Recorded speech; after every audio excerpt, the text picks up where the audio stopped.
Alright, so we got another comic review here, and this is from my good friend Chris, the Mount Vernon kid. Chris, I know you're watching. Thanks again, and today we're going to be... Ooh, hit myself in the mouth.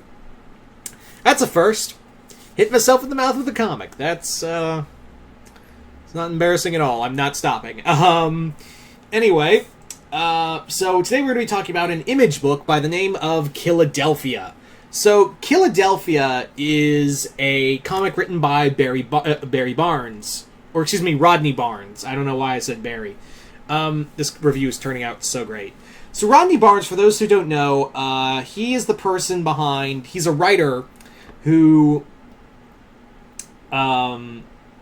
He's a TV show writer. He's a showrunner as well. He's done the Wu-Tang Clan biopic for Starz. He also wrote on American Gods, the TV show adaptation. And he had also done Marvel's Runaways, the TV show. I think he also helped write the comic, too. The Rodney Barnes, this is his first, I think, real comic debut in Image. So, let's dive into it. So, Killadelphia is, as you can see, a vampire story. But the thing about this vampire story is that it's a little different. This one is a little more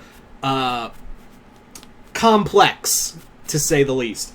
So this first volume centers around a beat cop who his father, who is a detective, is found dead. He's been killed, and he soon discovers that in Philadelphia, where his father worked, his dad was killed by vampires, and now his father is not only dead, but also undead, and also trying to help him fend off the main villain of this story. And you may be wondering, who is the main villain of this vampire story in America?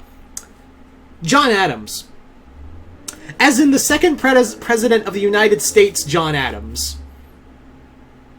Let me say that again, just so you guys can register it. This comic has John Adams, the second president of the United States, as the main villain of this story. And as a vampire. And I'm not going to explain how... I don't want to explain a lot of it, of how the vampires live here, and specifically why Philadelphia. But, it's something.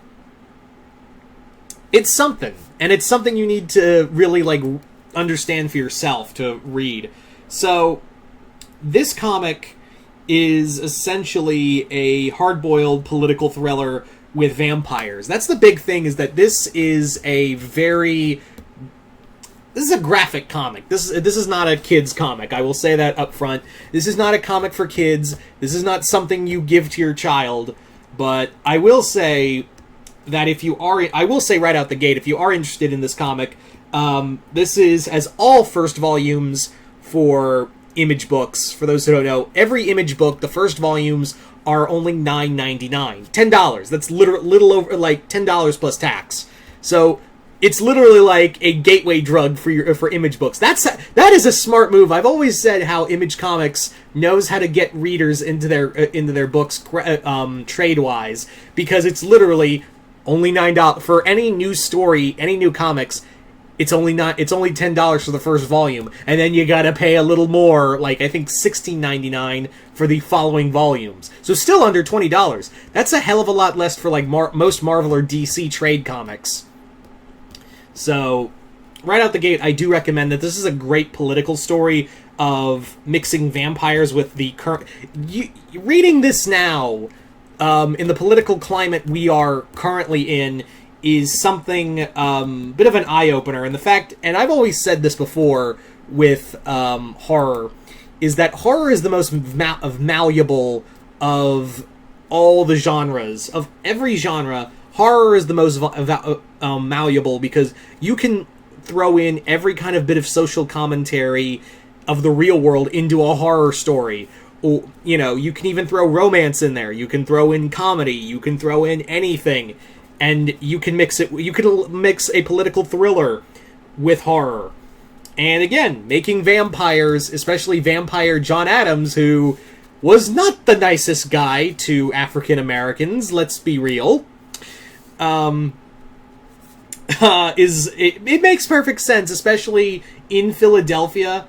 It makes perfect freaking sense to have John Adams as the villain for this story.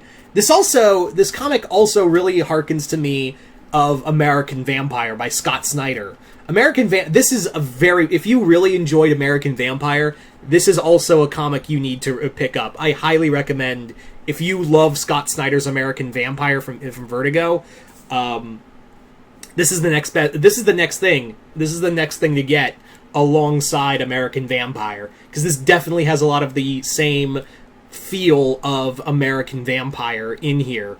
And as you guys know, I'm not a big vampire guy, I'm more of a werewolf guy, but I do enjoy me some good vampires now and again when they're done right. And here, Rodney Barnes actually really plays with the classic tropes of a vampire. You know, the whole wooden stakes, the sunlight. But I wish they would actually go with... I want to see more vampires do the more traditional stuff, like, turn into a bat or mist or something. I want to see like a mixture of the new age vampires with classic vampires. So this is one of those new age kind of vampires, but it still kind of adheres to the rules now and again. So yeah, like I said, I really recommend this comic. I think it's a very well written story by Rodney Barnes. This also feels like I know this is the first volume. It feels pretty self-contained, for give or take. And again, you're only spending $10, so it's really no skin off your bones if you somehow don't like this comic. So, hey, Chris, thanks again. This was a lot of fun. Chris, Mount Vernon kid, I know you're watching this. I'm actually surprised I managed to get 2 reviews out. I don't know if I'm going to be 2 comic reviews from the books you sent me. I still got to read Infidel, the 3rd book you sent me, so hopefully I can get a review out for Infidel as well. But yeah, I really recommend this. If you enjoyed American Vampire or just want a cool vampire story, go check out Killadelphia. So anyway, until next time, I'm Mr. Multiverse. I'll see you next time in the Multiverse.